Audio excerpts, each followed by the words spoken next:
ನಮಸ್ಕಾರ. CBS news ವಾರ್ತೆಗಳಿಗೆ ಸ್ವಾಗತ. ವಾರ್ತೆಗಳ ವಿವರ. ಬಳ್ಳಾರಿ ಜಿಲ್ಲೆ ನಗರದಲ್ಲಿ ಮಕ್ಕಳಿಂದಲೇ ಮನೆಯಿಂದ ಹೊರಹಾಕಲ್ಪಟ್ಟ 77 ವರ್ಷದ ತಂದೆ ನ್ಯಾಯಕ್ಕಾಗಿ ಅಂಗಲಾಚು ಕಣ್ಣೀರಿಟ್ಟು ಮನವಿ ಮಾಡಿಕೊಂಡಿದ್ದಾರೆ. ಜೀವನ ಪೂರ್ತಿ ಮಕ್ಕಳಿಗಾಗಿ ದುಡಿದಿರುವ ಈ ವೃದ್ಧ ತನ್ನ ಮಕ್ಕಳಿಂದಲೇ ಹೊರಹಾಕಿ ನನಗೆ ನ್ಯಾಯ ಬೇಕು ಎಂದು 77 ವರ್ಷದ ನಾಗೇಶ್ರಾವ್ ಅವರು ಸಾಯಿರಾಮ್ ಅವರು ಕಣ್ಣೀರಿನ ಮನವಿ ಮಾಡಿದ್ದಾರೆ. ಆಂಧ್ರ ಪ್ರದೇಶ ಅನಂತಪುರ ಜಿಲ್ಲೆ ಕದಿರಿ ಎಂಬ ಗ್ರಾಮದಲ್ಲಿ ಈ ವೃದ್ಧ ತನ್ನ ಜೀವನ ಪೂರ್ತಿ ತ್ಯಾಗಿಸಿ, ಮೂಲತಃ ನಾಗೇಶ್ರಾವ್ ಅವರು ಜೀವನ ಪೂರ್ತಿ ಕಡಲೆಕಾಯಿ ವ್ಯಾಪಾರ ಮಾಡಿ ಸ್ವಂತ ಮನೆ ನಿರ್ಮಿಸಿ ಇಬ್ಬರ ಮಕ್ಕಳಿಗೆ ಉತ್ತಮ ಶಿಕ್ಷಣ, ಉದ್ಯೋಗ ಹಾಗೂ ಮದುವೆ ಮಾಡಿಕೊಟ್ಟಿದ್ದಾರೆ. ಆದರೆ ಇಂದಿಗೂ ತನ್ನದೇ ಮಕ್ಕಳ ಮನೆಯಿಂದ ಹೊರಹಾಕಿರುವುದರಿಂದ ಕಳೆದ 12 ವರ್ಷಗಳಿಂದ ಆಶ್ರಮಗಳು ಹಾಗೂ ದಾನಿಗಳ ನೆರವಿನಿಂದ ನಾಗೇಶ್ರಾವ್ ಅವರು ಜೀವನ ಪೂರ್ತಿ ಕಳೆಯುವಂತ ಪರಿಸ್ಥಿತಿ ನಿರ್ಮಾಣವಾಗಿದೆ.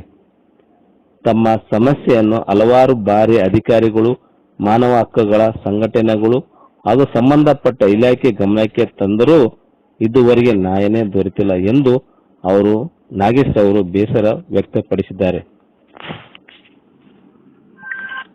ನಾಗೇಶ್ರಾವ್ ಅವರು ಪ್ರಸ್ತುತ ಬಳ್ಳಾರಿ ಬೃಂದಾವನ ಕಾಲೋನಿ ಆರ್ ಮನೋಹರ್ ಅವರ ನಾಗೇಶ್ರಾವ್ ಅವರು ಅವರ ಸ್ವಂತ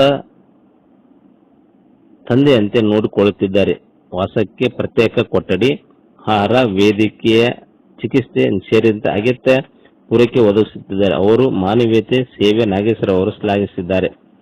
ಇತ್ತೀಚೆಗೆ ರಾಷ್ಟ್ರೀಯ ಪುರುಷ ಹಿತರಕ್ಷಣಾ ಸಮಿತಿ ಸಂಸ್ಥಾಪಕರ ಅಧ್ಯಕ್ಷರು ರಜನಿ ರಾವ್, ಬಳ್ಳಾರಿ ಜಿಲ್ಲಾ ಅಧ್ಯಕ್ಷ ರಾಮಕೃಷ್ಣ ಬಲಿಜಿಗ ಅವರು ಭೇಟಿ ಮಾಡಿ ಲಿಖಿತ ಮನವಿ ಸಲ್ಲಿಸಿರುವ ಅವರು ತಮ್ಮ ಮಕ್ಕಳ ವಿರುದ್ಧ ಕಾನೂನು ಕ್ರಮ ಕೈಗೊಂಡು ನ್ಯಾಯ ಒದಗಿಸುವಂತೆ ನಾಗೇಶ್ರಾವ್ ಅವರು ಮನವಿ ಮಾಡಿಕೊಂಡಿದ್ದಾರೆ.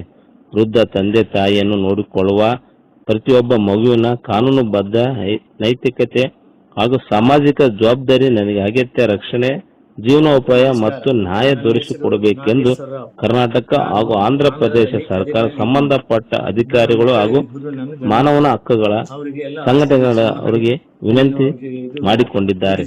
ಎಲ್ಲ ಮದುವೆ ಮಾಡಿ ಓದಿಸಿ ಎಲ್ಲ ಮಾಡಿದ್ರೆ ಅವರೆಲ್ಲ ಕೈನಲ್ಲಿ ಇಟ್ಕೊಂಡು ನನ್ನ ಹೊರಗಾಕ್ಬಿಟ್ಟಿದ್ದಾರೆ. 15 ವರ್ಷದಿಂದ ನಾನು ಹೊರಗಡೆ ತಿರುಗಾಡ್ತಾ ಇವಾಗ ಬಳ್ಳಾರಿನಲ್ಲಿ ಮನೋಹರಂಬ ಅವರ ಹತ್ರ ಬೃಂದಾವನ ಕಾಲಿನಲ್ಲಿ ಅವರ ರಕ್ಷಣೆಯಲ್ಲಿ ಇದ್ದೀನಿ. ಅವರೇ ನಾನು ನೋಡ್ಕೊಂತ ಇದ್ದಾರೆ. ನನ್ನ ಮಕ್ಕಳನ್ನ ಏನ್ ಕೇಳಿದ್ರು ನಾನು ಇದು ಮಾಡಿದ್ರೆ, ನನಗೆ ಆರೋಗ್ಯ ಚೆನ್ನಾಗಿ ಇಲ್ಲಿದ್ರು ಅವ್ರು ಕೇರ್ ಮಾಡ್ಲಿಲ್ಲ, ನನ್ನ ಹೊರಗಾಕ್ಬಿಟ್ಟಿದ್ದಾರೆ. ದಯವಿಟ್ಟು ಇಂಥ ಕೆಲಸ ಯಾರಿಗೂ ಬರಬಾರ್ದು, ಇನ್ಯಾರು ಇಂಥ ಫಜೀತಿ ಬಿಡಬಾರ್ದು ಅಂತ ನಿಮಗೆ ಬೇಡ್ಕೊಂತ ರಾಷ್ಟ್ರ ಪುರುಷ ಅಧ್ಯಕ್ಷರಾದ ರಜನಿ ರಾಜ್ ಅವರಿಗೆ, ಜಿಲ್ಲಾ ಅಧ್ಯಕ್ಷರಾದ ರಾಮಕೃಷ್ಣ ಅವರಿಗೆ ಬೇಡ್ಕೊಂತ ಈ ಸಮಸ್ಯೆಯನ್ನು ಪರಿಷ್ಕರಿಸಿ ನನಗೆ ನ್ಯಾಯ ಬೇಡ್ಬೇಕಂತ ಬೇಡ್ಕೊಂತ ಇದ್ದೀನಿ. ಎಲ್ಲನ್ನು ನನ್ನ ಸ್ವಯಂ ಸಂಕಲ್ಪದಿಂದ ನನ್ನ ಇಚ್ಛಾಪೂರ್ವಕವಾಗಿ ಹೇಳ್ತಾ ಇದ್ದೀನಿ. ಈ ವಿಡಿಯೋ ಮಾಡಿ ಕಳಿಸ್ತಾ ಇದ್ದೀನಿ. ಇದನ್ನು ಪರಿಶೀಲಿಸಿ ತಾವು ನಮಗೆ ನ್ಯಾಯ ಬಾರ್ಬೇಕಂತ ಹೇಳ್ಕೊಂತ ಇದ್ದೀನಿ. ಇದು ಎಲ್ಲರಿಗೂ ಬರಬಾರ್ದಂತ ಫಜೀತಿ ಅಂತ ನಿಮಗೆ ಬೇಡ್ಕೊಂತ ಇದ್ದೀನಿ. ನಮಸ್ಕಾರ, నా పేరు నాగేశ్వరరావు.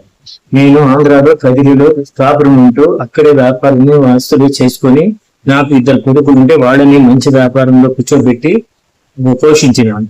ఇప్పుడు వయసు అయినందువల్ల నన్ను అన్ని వాళ్ళు స్వాధీనం చేసుకుని బయటకు దొబ్బేసి నేను అక్కడ ఇక్కడ 10 సంవత్సరాలుగా తిరుగుకుంటూ ప్రస్తుతం బళ్ళారిలో మనోహర్ అనే వారి దగ్గర బృందావన కాలనీలో రక్షణలో ఉన్నాను.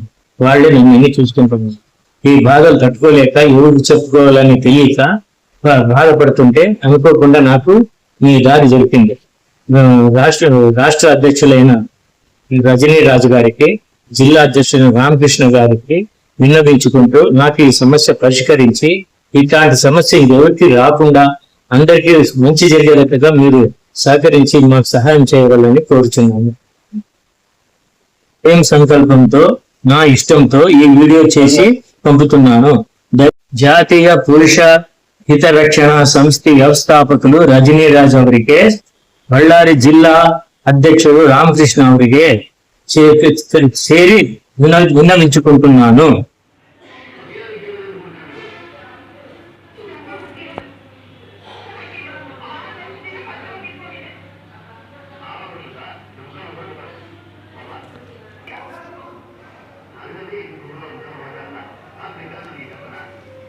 ఈడు పట్టుకుంటాయి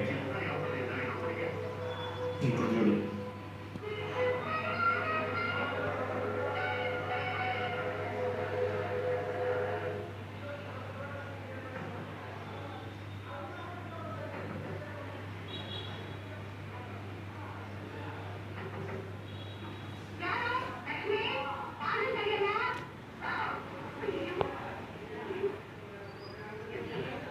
ನಮಸ್ಕಾರ ಸ್ನೇಹಿತರೆ, ನಾನು ನಿಮ್ಮ ರಜನಿರಾಜ್. ಬಂಧುಗಳೇ, ಒಂದು ವಿಷಾದವಾದ ವಿಚಾರ ಹೇಳಲಿಕ್ಕೆ ಇಷ್ಟಪಡ್ತೀನಿ. ಕಾರಣ ಏನಂದ್ರೆ, ಕಳೆದ ಒಂದು ವಾರದಿಂದ ಒಬ್ಬ ವೃದ್ಧರು, ನಾಗೇಶ್ವರ ರಾವ್ 77 ವರ್ಷದ ವೃದ್ಧರು ನನಗೆ ಕರೆ ಮಾಡಿದರು. ಆಂಧ್ರ ರಾಜ್ಯ ಅನಂತಪುರಂ ಜಿಲ್ಲೆ ಕದ್ರಿಯವರು. ಕಾರಣ ಏನಂತ ಹೇಳಿದ್ರೆ, ನಾನು ಕಡಲೆಕಾಯಿ ವ್ಯಾಪಾರಿಯಾಗಿರ್ತೀನಿ. ಹಿಂದೆ ಕಷ್ಟಪಟ್ಟು ಮಕ್ಕಳಿಗೆ ಮನೆ ಮಾಡಿದೆ, ವಿದ್ಯಾಭ್ಯಾಸ ಮಾಡಿಸಿದೆ, ಮದುವೆ ಮಾಡಿದೆ. ಎಲ್ಲ ಆದ್ಮೇಲೆ ನನ್ನನ್ನು ಹೊರದಬ್ಬಿದ್ದಾರೆ, ನಿರ್ಲಕ್ಷ್ಯಕ್ಕೆ ಒಳಗಾಗಿದ್ದೇನೆ, ನನಗೆ ನ್ಯಾಯವನ್ನ ನೀಡಿ ಅಂತೇಳಿ ಕಳೆದ ಒಂದು ವಾರದಿಂದ ಕರೆ ಮಾಡ್ತಾ ಇದ್ರು. ಈಗ ಅವರು ಬಳ್ಳಾರಿಯಲ್ಲಿ ಒಬ್ಬ ಸಮಾಜ ಸೇವಕರು ಅವರಿಗೆ ಕೈ ಹಿಡಿದು ಆಶ್ರಯ ನೀಡಿ ಊಟ ವಸತಿಯನ್ನು ನೀಡ್ತಾ ಇದ್ದಾರೆ. ಅವರಿಗೆ ಮೊದಲು ಒಂದು ಹ್ಯಾಟ್ಸ್ ಹೇಳ್ತೀನಿ. ಈಗ ಹಲವಾರು ಘಟನೆಗಳನ್ನ ನಾವು ನೋಡ್ತಾ ಇದ್ದೇವೆ. ಪುರುಷರಿಗೆ ಕೆಲವು ಭಾಗದಲ್ಲಿ ಹೆಚ್ಚಿನ ದೌರ್ಜನ್ಯಕ್ಕೆ ಒಳಗಾಗ್ತಾ ಇದ್ದಾರೆ. ಈ ನಿಟ್ಟಿನಲ್ಲಿ ನಾನು ರಾಷ್ಟ್ರೀಯ ಪುರುಷರ ಹಿತರಕ್ಷಣಾ ಸಮಿತಿ ಯಾಕೆ ಮಾಡಬಾರ್ದು ಅಂತೇಳಿ ನಿರ್ಧಾರ ಮಾಡಿ ಕಳೆದ 3 ತಿಂಗಳ ಹಿಂದೆ ಇದು ಅಸ್ತಿತ್ವಕ್ಕೆ ಬಂತು. ಹಾಗೆ ಬಳ್ಳಾರಿ ಎಲ್ಲಾ ಜಿಲ್ಲೆಯಲ್ಲೂ ಒಬ್ಬೊಬ್ರು ಅಧ್ಯಕ್ಷರನ್ನ ಮಾಡುವಾಗ ಬಳ್ಳಾರಿಯಲ್ಲಿ ರಾಮಕೃಷ್ಣ ಅನ್ನೋರನ್ನ ಅಧ್ಯಕ್ಷನಾಗಿ ನಾವು ಆಯ್ಕೆ ಮಾಡ್ತೀವಿ. ಯಾವಾಗ ಪುರುಷರ ಹಿತರಕ್ಷಣಾ ಟ್ರಸ್ಟ್ ಅಸ್ತಿತ್ವಕ್ಕೆ ಬಂದ ಮೇಲೆ ಎಲ್ಲರಿಗೂ ಕೆಲವು ಭಾಗದಲ್ಲಿ ಗೊತ್ತಾಯಿತು, ಯಾಕೆ ನಾವು ದೂರನ್ನ ದಾಖಲಿಸಬಾರ್ದು ಅಂತ ಹೇಳಿ ಈ ಬಳ್ಳಾರಿಯ ನಾಗೇಶ್ವರ ರಾವ್ ಅವರು ಬಳ್ಳಾರಿ ಅಧ್ಯಕ್ಷರಾದ ರಾಮಕೃಷ್ಣ ಅವರಿಗೆ ದೂರನ್ನ ನೀಡ್ತಾರೆ. ಅಲ್ಲಿಂದ ನನಗೆ ಕರೆ ಬರ್ತದೆ. ಈ ನಿಟ್ಟಿನಲ್ಲಿ ನಾನು ಯಾಕೆ ಈ ಕೇಸನ್ನು ತಗೊಳ್ಬಾರ್ದು, ಯಾಕೆ ಈ ವೃದ್ಧರಿಗೆ ನ್ಯಾಯ ಕೊಡಬಾರ್ದು ಅಂತೇಳಿ ಇದೇ ಬುಧವಾರ ದಿನದಂದು ನಾನು ಆಂಧ್ರ ರಾಜ್ಯದ ಅನಂತಪುರಂ ಜಿಲ್ಲೆಗೆ ನಾನು ಹೋಗ್ತಾ ಇದ್ದೀನಿ ನ್ಯಾಯ ಕೊಡ್ಲಿಕ್ಕೆ. ಕಾನೂನಾತ್ಮಕವಾಗಿ ನ್ಯಾಯವನ್ನ ನೀಡೋಣ. ಇವರು ಸ್ವಯಾರ್ಜಿತ ಆಸ್ತಿಯನ್ನ ಸಂಪಾದನೆ ಮಾಡಿರುವುದು, 2 ಮನೆ ಮಾಡಿದ್ದಾರೆ, ಮಕ್ಕಳಿಗೆ ಎಜುಕೇಶನ್ ಕೊಡಿಸಿದ್ದಾರೆ. ಇವರ ತಿರಸ್ಕಾರ ಮಾಡಿ ಹೊರಗೆ ಹಾಕಿದ್ದಾರೆ. ಇದನ್ನ ಕಾನೂನಾತ್ಮಕವಾಗಿ ನ್ಯಾಯವನ್ನ ನೀಡುವ ನಿಟ್ಟಿನಲ್ಲಿ ಇದೇ ಬುಧವಾರ ನಾನು ಆಂಧ್ರ ರಾಜ್ಯಕ್ಕೆ ಹೋಗ್ತಾ ಇದ್ದೀನಿ. ಇದು ಆಂಧ್ರ ರಾಜ್ಯಕ್ಕೆ ಇವತ್ತು ಹೊಸ್ತಿನಲ್ಲ ಹೋಗ್ತಾ ಇರೋದು, ಇದು 2ನೇ ಬಾರಿ ನಾನು ಹೋಗ್ತಾ ಇರೋದು ಆಂಧ್ರ ರಾಜ್ಯಕ್ಕೆ. ನನ್ನ ಸಹಪಾಠಿಗಳು ಕೂಡ ನಾವು ಬರ್ತೀವಿ ಮೇಡಮ್, ನಮ್ಮ ಕೈಯಲ್ಲಾಗಿದ್ದು ನಾವು ಸಹಾಯ ಮಾಡೋಣ, ಅವ್ರನ್ನ ತಿರಸ್ಕಾರ ಮಾಡಿ ಹೊರಗಾಕಿರೋದ್ರಿಂದ ಅವ್ರ ಹತ್ರ ಹಣ ಇರುವುದಿಲ್ಲ, ನಾವೆಲ್ಲ ಸಹಾಯ ಮಾಡೋಣ ಅಂತೇಳಿ ನನ್ನ ಜೊತೆ ಕೈ ಜೋಡಿಸ್ಲಿಕ್ಕೆ ಬಂದಿದ್ದಾರೆ. ನಮ್ಮ ಮಂಜಣ್ಣ ಅವರು ಮದ್ದೂರು ತಾಲೂಕಿನ ಘಟಕದ ಅಧ್ಯಕ್ಷರು ಕೂಡ ಪುರುಷರ ಹಿತರಕ್ಷಣಾ ಟ್ರಸ್ಟಿಗೆ. ಅವರು ಕೂಡ ಆಯ್ತು ಮೇಡಮ್, ನನ್ನ ಕಾರನ್ನೇ ತರ್ತೀನಿ, ಹೋಗೋಣ ಅಂತ ಹೇಳಿದ್ದಾರೆ. ಖಂಡಿತ ಮೇಡಮ್, ಹೋಗೋಣ. ಆಂಧ್ರ ಪ್ರದೇಶಕ್ಕೆ ಹೋಗಿ 70ರ ವೃದ್ಧರಿಗೆ ನಾವು ಖಂಡಿತವಾಗಿ ನ್ಯಾಯವನ್ನು ಕೊಡಿಸೋಣ. ಖಂಡಿತ ನಾವು ನ್ಯಾಯವನ್ನ ಕಾನೂನಾತ್ಮಕವಾಗಿ ನ್ಯಾಯವನ್ನ ನೀಡೋಣ ವೃದ್ಧರಿಗೆ.